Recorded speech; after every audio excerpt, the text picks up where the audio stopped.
السلام علیکم ورحمۃ اللہ وبرکاتہ۔ اسلام ایک ضابطۂ حیات ہے۔ اسلام نے عبادت کے ہر پہلو کی وضاحت کی ہے کہ کون سی عبادت کب کرنی ہے اور کون سی عبادت کیسے کرنی ہے اور کون سی عبادت کتنی کرنی ہے۔ نبی محترم صلی اللہ علیہ وسلم نے اللہ کو راضی کرنے اور اس کی عبادت کرنے کے ہر طریقوں کو بالکل واضح کر کے بتایا ہے۔ ناظرین، اسلام کی عدالت میں آج ہم لے کر کے آئے ہیں ایک میسج جو بہت وائرل ہو رہا ہے، وہ ہے عاشورہ کی نماز، یعنی 10 محرم کو پڑھی جانے والی نماز اور اس کی فضیلت۔ ناظرین، آئیے لے چلتے ہیں اس کو اسلام کی عدالت میں اور کرتے ہیں اس کی جانچ پڑتال۔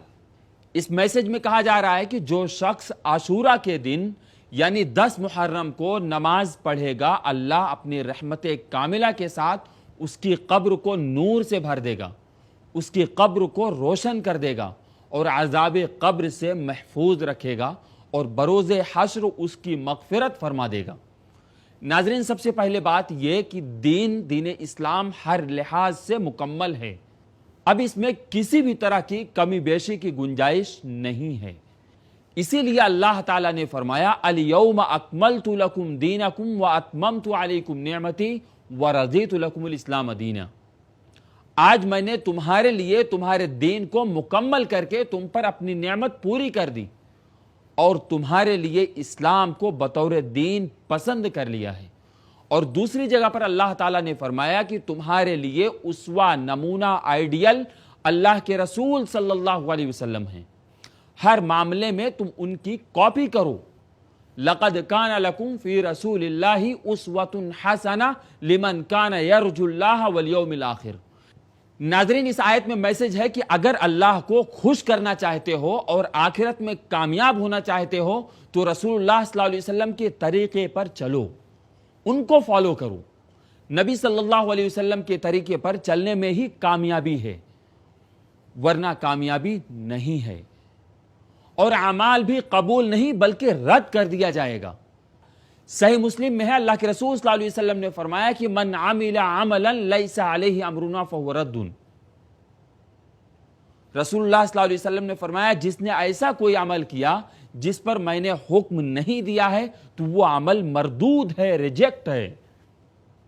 ناظرین، جب میں نے احادیث کے ذخیرے میں عاشورہ کے دن کی نماز کے سلسلے میں تلاش کیا تو مجھے کچھ موضوع گڑھی ہوئی روایتیں ملی، جس کے بارے میں امام ابن الجوزی رحمہ اللہ نے کہا ہے کہ یہ عاشورہ کی نماز سے متعلق جتنی بھی روایتیں ذکر کی جاتی ہیں سب کی سب خود کی بنائی ہوئی ہیں، گڑھی ہوئی ہیں، اور کہا کہ رسول اللہ صلی اللہ علیہ وسلم کے کلمات اس طرح کے تخلیق بے تکی کی باتوں سے پاک ہیں۔ ناظرین، یاد رکھیں کہ کسی بھی عبادت کے قبول ہونے کی 2 بنیادی شرطیں ہیں۔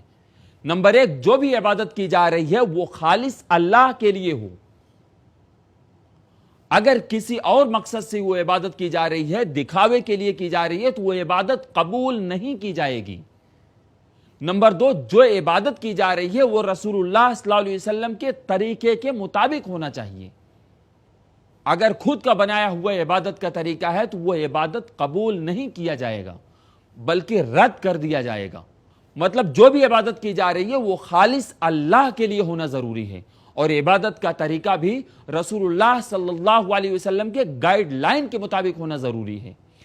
کسی بھی عبادت میں اگر ان دونوں چیزوں کا خیال نہیں کیا گیا تو جان لیجئے کہ وہ عبادت قبول نہیں بلکہ رد کر دیا جائے گا۔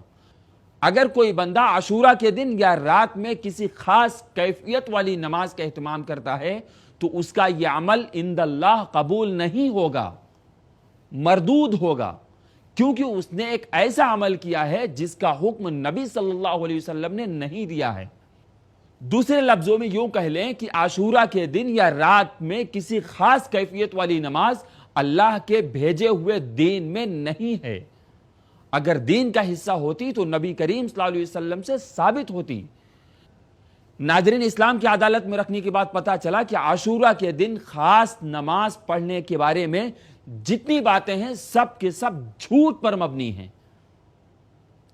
اس لیے اس پر عمل نہیں کیا جائے گا۔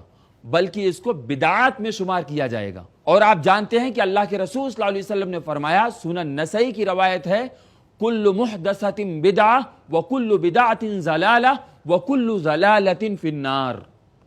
ہر نئی چیز بدعت ہے اور ہر بدعت گمراہی ہے اور ہر گمراہی جہنم میں لے جانے والی ہے۔